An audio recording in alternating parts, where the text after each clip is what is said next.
One last thing you can try is adding shading to create a sense of depth in your collage.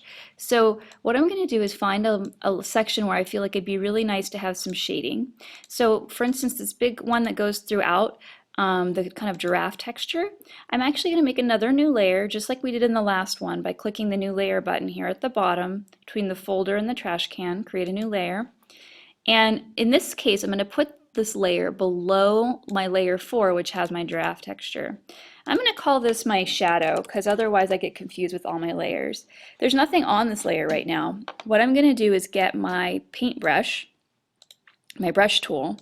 It's under the band-aid kind of thing, and then you might see a pencil, might see a brush, but I'll click and hold and it'll turn up there.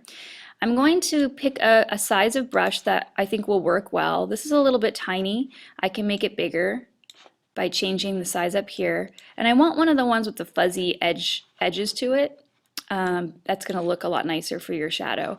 All right, so I might just make this a little bit, maybe a little bit more.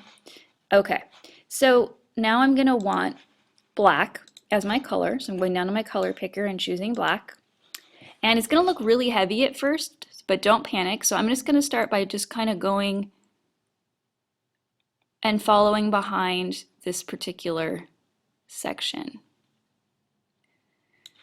So you can see how it's creating this sense of a shadow, of it floating above the piece below it.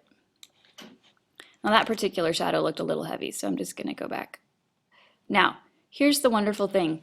If you're finding that these shadows are like, you like the way they look, but they're just a little bit too dark, you can make sure you're on your shadow layer. You can go up to the layers here where it says opacity. That's how transparent something is. So I can actually take the opacity down and you can see the difference. So 50%, this is 100%, and this is 50%.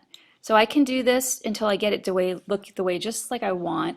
And I would play around with this with different layers because this can create a really nice effect.